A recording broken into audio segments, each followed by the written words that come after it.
को दिखाते हैं बांग्लादेश में कैसे शेख हसीना के तख्ता पलट के बाद भी हिंसा और मरने वालों का आंकड़ा रुक नहीं रहा है।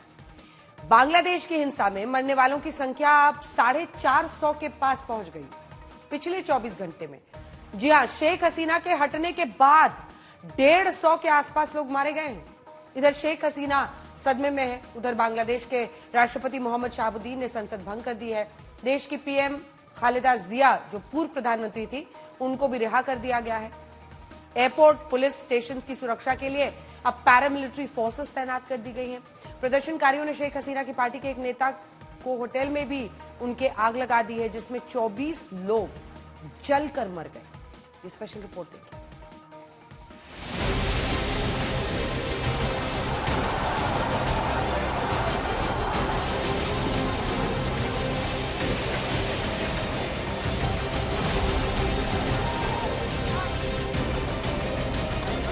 ये उस बांग्लादेश की तस्वीरें हैं जिस मुल्क की तकदीर में बार बार तख्तापलट का दौर आता है। अब शेख हसीना बांग्लादेश छोड़कर निकली हैं और किसी दूसरे देश में आसरा तलाश रही हैं। बांग्लादेश में इस बार के तख्तापलट की कहानी बिल्कुल अलग है। शेख हसीना को अपना मुल्क छोड़ने के लिए 45 मिनट का वक्त दिया गया। कहा जा रहा है कि शेख हसीना को अपना सामान भी समेटने का वक्त नहीं मिला। वो देश छोड़ने से पहले राष्ट्र के नाम संदेश देना चाहती थी, लेकिन उन्हें ऐसा भी नहीं करने दिया गया।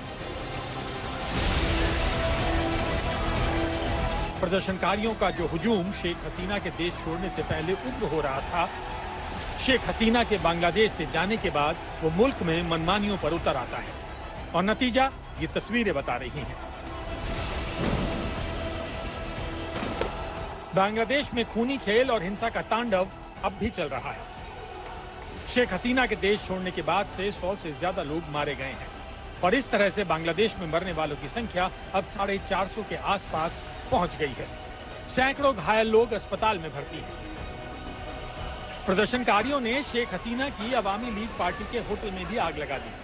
बांग्लादेशी मीडिया डेली स्टार के मुताबिक जेसोर में शेख हसीना की अवामी लीग पार्टी के नेता के होटल में लगी आग में 24 लोगों की मौत हुई है। होटल के अलग अलग फ्लोर पर आग में झुलसे लोगों के शव मिले हैं। ढाका, चटगांव, खुलना और कोमिला से शुरू हुआ आंदोलन अब पूरे बांग्लादेश में फैल चुका है। आज बांग्लादेश उस शेख मुजीबुर रहमान की बेटी शेख हसीना के मुल्क छोड़ने पर जश्न मना रहा है, जिस मुजीबुर रहमान ने 1971 में बांग्लादेश को पाकिस्तान से आजाद कराने में बड़ी भूमिका निभाई थी। बांग्लादेश की तकदीर में पता नहीं क्या लिखा है।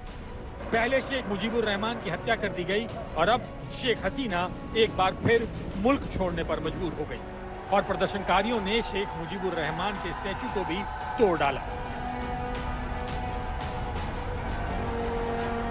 आपको बता दें कि बांग्लादेश में शेरपुर जेल से 500 से ज्यादा कैदी फरार हो गए हैं। बांग्लादेश पोस्ट के मुताबिक हजारों लोगों की भीड़ ने हथियारों और लाठी डंडों से जेल पर हमला कर दिया। यकीनन ये तस्वीरें हमेशा हमेशा के लिए बांग्लादेश के इतिहास में दर्ज हो गई हैं। कैसे शेख हसीना के देश छोड़ते ही हजारों प्रदर्शनकारी उनके सरकारी घर में घुसे और वहां तोड़ फोड़ और लूटपाट की। दुनिया भर में इसके वीडियो वायरल हो रहे हैं। प्रदर्शनकारियों ने ढाका के बंगबंधु मेमोरियल म्यूजियम में तोड़फोड़ मचाई। इसके बाद जमीन पर शेख मुजीबुर रहमान की तस्वीर पड़ी हुई नजर आई। आलम यह था कि प्रदर्शनकारी शेख हसीना के घर से पंखे तक उखाड़ लाए, एलईडी बल्ब भी उखाड़ लिए गए और तो और कई प्रदर्शनकारी तो शेख हसीना की साड़ी में लिपटे हुए नजर आए। और ये देखिए, बांग्लादेश में पीएम आवास पर कब्जे के बाद प्रदर्शनकारियों ने कुछ इस तरह आराम फरमाया। प्रदर्शनकारियों ने 215 एकड़ में फैली बांग्लादेश की संसद की बिल्डिंग को भी घेर लिया। इन संसद भवन में 6 महीने पहले ही हसीना ने 5वीं बार प्रधानमंत्री पद की शपथ ली थी। बांग्लादेश में शेख हसीना लगातार 15 साल से सत्ता में थी। 5 अगस्त को जब उनसे सत्ता छीनी गई तो प्रदर्शनकारी सीधे प्रधानमंत्री आवास पर पहुंचे, वहां बांग्लादेश का झंडा भी फहराया। सवाल यह है कि बांग्लादेश में इतना सब कुछ सिर्फ और सिर्फ सरकारी नौकरियों में आरक्षण के खिलाफ विरोध प्रदर्शन कर रहे छात्रों ने ही किया है, या फिर छात्रों के आंदोलन में शेख हसीना विरोधी कई और ताकतें भी मिल गईं। जिसकी वजह से आंदोलन और उग्र हो गया। दावा यह भी है कि आंदोलन छात्रों के हाथों से निकलकर पूरी तरह से कट्टर इस्लामिक संगठनों के हाथों में चला गया। कहा जा रहा है कि जमात इस्लामी और उसके छात्र संगठन बांग्लादेश में तांडव मचा रहे हैं। बांग्लादेश में प्रदर्शन कर रहे छात्रों ने वहां के राष्ट्रपति को संसद भंग करने का भी अल्टीमेटम दिया। छात्रों ने चेतावनी दी कि अगर उनकी मांगे पूरी नहीं की गई तो इससे भी ज्यादा उग्र हो जाएंगे। प्रदर्शनकारियों का नेतृत्व कर रहे स्टूडेंट लीडर्स ने इसका वीडियो भी जारी किया है। उन्होंने कहा है कि वो देश में आगजनी और हिंसा का विरोध करते हैं और उन लोगों को भी रोकने की कोशिश कर रहे हैं जो इस आंदोलन को हाईजैक करने की कोशिश कर रहे हैं। छात्रों ने कहा कि वो सेना की तरफ से बनाई गई सरकार को स्वीकार नहीं करेंगे। वो जल्द ही बांग्लादेश में अंतरिम सरकार के लिए नामों का प्रस्ताव करेंगे। आपको बता दें कि बांग्लादेश के ये वो 3 छात्र हैं जिन्होंने शेख हसीना को देश छोड़ने पर मजबूर कर दिया। एक नाहिद इस्लाम, जो ढाका यूनिवर्सिटी का छात्र है, इसी ने पूरे आंदोलन को कोऑर्डिनेट किया। दूसरा आसिफ महमूद, ये भी ढाका यूनिवर्सिटी में लैंग्वेज स्टडीज का छात्र है। ये जून में आरक्षण के खिलाफ शुरू हुए देशव्यापी आंदोलन का हिस्सा बना। नंबर 3 अबू बकर मजूमदार, शेख हसीना को सत्ता से बेदखल करने में अबू बकर ने अहम किरदार निभाया है। अबू बकर भी ढाका यूनिवर्सिटी में भूगोल यानी ज्योग्राफी डिपार्टमेंट का स्टूडेंट है। आपको बता दें कि इन तीनों छात्र नेताओं को बांग्लादेश की डिटेक्टिव ब्रांच ने बंधक भी बनाया था और आंदोलन वापस लेने के लिए जबरदस्ती वीडियो भी बनवाया था। जब ये कैद में थे तब गृह मंत्री ये दावा कर रहे थे कि इन्होंने अपनी मर्जी से आंदोलन को खत्म करने की बात कही है। जब मामला खुला तो प्रदर्शनकारियों का गुस्सा और भड़क गया। प्रदर्शन इतना बढ़ गया कि हजारों लोग सड़कों पर उतर गए। उन्होंने संसद भवन और प्रधानमंत्री कार्यालय पर कब्जा कर लिया और आज छात्रों का यही ग्रुप शेख हसीना के बांग्लादेश छोड़ने पर जश्न मना रहा है। आज तक ब्यूरो। बांग्लादेश सुलग रहा है। बांग्लादेश में इन हालात के पीछे पाकिस्तान और चीन का हाथ बताया जा रहा है। आज शेख हसीना के बेटे ने आज तक से खास बातचीत की जिसमें उन्होंने आरोप लगाया कि शेख हसीना के तख्ता पलट के पीछे पाकिस्तान का हाथ है। कहा जा रहा है कि बांग्लादेश में आरक्षण के खिलाफ छात्रों के आंदोलन को खड़ा करने में पाकिस्तान ने इस्लामिक छात्र शिविर को हथियार बनाया। ये जमात इस्लामी का छात्र संगठन है। वहीं जमात इस्लामी आईएसआई से जुड़ा है और इस साल जनवरी में हुए चुनाव के बाद आईएसआई ने ढाका स्थित उच्चायोग के जरिए उसकी जमकर फंडिंग की। देखिए ये स्पेशल।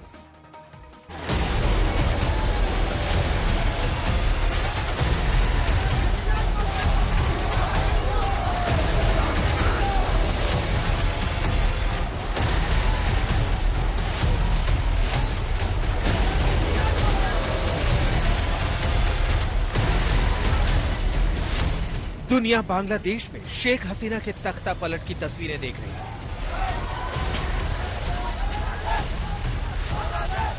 बांग्लादेश के वर्तमान और भविष्य पर चर्चाएं हो रही हैं।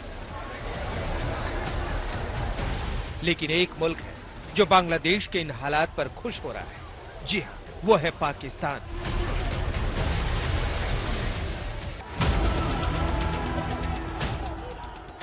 पाकिस्तान के पत्रकारों और नेताओं की बातचीत से समझ में आ रहा है कि कैसे बांग्लादेश में शेख हसीना के तख्ता पलट से उनके मन में लड्डू फूट रहे हैं। ऐसे में दावा किया जा रहा है कि बांग्लादेश में शेख हसीना के तख्ता पलट के पीछे पाकिस्तान का हाथ है। जी हां, ये हम नहीं कह रहे, बल्कि शेख हसीना के बेटे सजीब ने आज तक से फोन पर बातचीत में कहा कि इसके पीछे उन्हें पाकिस्तान और अमेरिका पर शक है।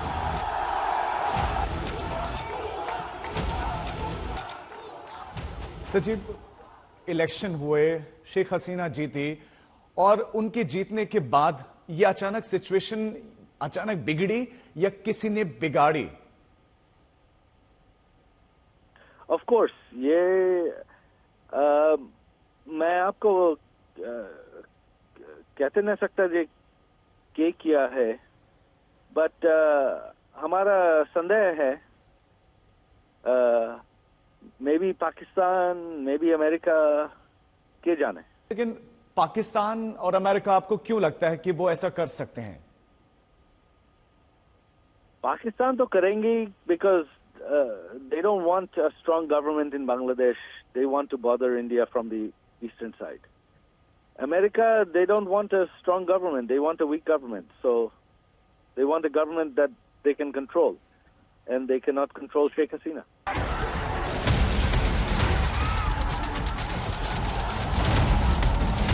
शेख हसीना के बेटे सजीब वाजेद ने अमेरिका का नाम लिया, लेकिन बांग्लादेश में शेख हसीना के तख्ता पलट के बाद अमेरिका ने भी बयान दिया है। जी हां, अमेरिका ने लोकतांत्रिक इच्छा से सरकार बनने की बात कही है। सवाल है कि बांग्लादेश में उग्र प्रदर्शन और शेख हसीना के तख्ता पलट के लिए पाकिस्तान पर उंगली क्यों उठ रही है? तो इसके पीछे जमात-ए इस्लामी और पाकिस्तान की खुफिया एजेंसी ISI का हाथ बताया जा रहा है।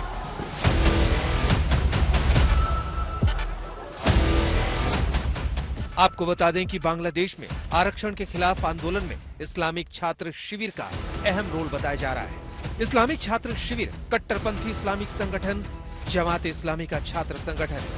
जमात इस्लामी ISI से जुड़ा है। सूत्रों की माने तो ढाका स्थित पाकिस्तान मिशन ने जमात इस्लामी को आंदोलन तेज करने के लिए पैसा मुहैया कराया। शेख हसीना को भनक लगी और उन्होंने 1 अगस्त को इस्लामिक छात्र शिविर और जमात दोनों पर आतंकवाद विरोधी कानून के तहत प्रतिबंध लगा दिया। आपको बता दें कि शेख हसीना आंदोलन से पहले कह रही थी कि आंदोलन जमात ने खड़ा किया है।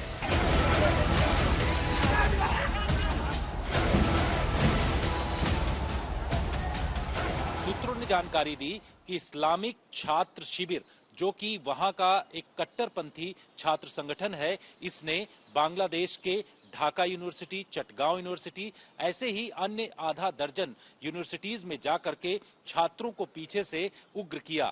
आपको बता दें कि इस आंदोलन के पीछे पाकिस्तानी खुफिया एजेंसी ISI की बड़ी फंडिंग रही। साथ ही ISI ने ऐसे फेक अकाउंट तैयार करके इन छात्रों को व्हाट्सएप ग्रुप से उन्होंने जोड़ा। इसमें ISI के एजेंट भी कई शामिल थे। सूत्र भी बताते हैं कि इन ISI एजेंट के जरिए इस भीड़ में जा करके उन्होंने सोशल मीडिया पर कई तरीके के ऐसे मैसेज दिए जिससे कि भीड़ काफी उग्र हो गई और हिंसक हो गई।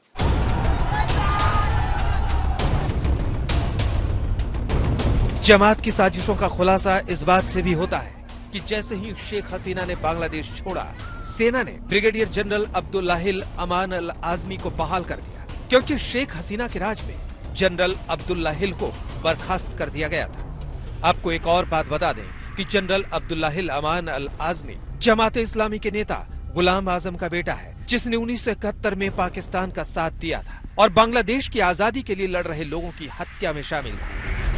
शेख हसीना ने इंसर्जेंट्स को कोई सेफ सेंचुरी बांग्लादेश में नहीं दी।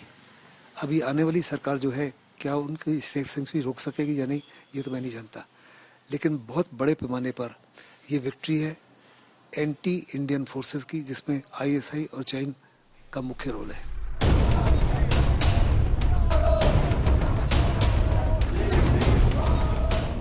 आपको बता दें कि जमात के जिस छात्र संगठन इस्लामी छात्र शिविर ने बांग्लादेश में आंदोलन को हिंसक बनाया, उसका एक बड़ा मकसद है। वो बांग्लादेश में तालिबान की तर्ज पर सरकार बनाना चाहता है। पाकिस्तान और चीन से उस काम में मदद का भरोसा मिला है। बांग्लादेश में शेख हसीना से चीन भी नाखुश था, क्योंकि शेख हसीना भारत और चीन दोनों से रिश्ते बेहतर रखना चाहती थी, जबकि चीन एक तरफा रुख चाहता था। दिल्ली से जितेंद्र बहादुर के साथ आज तक।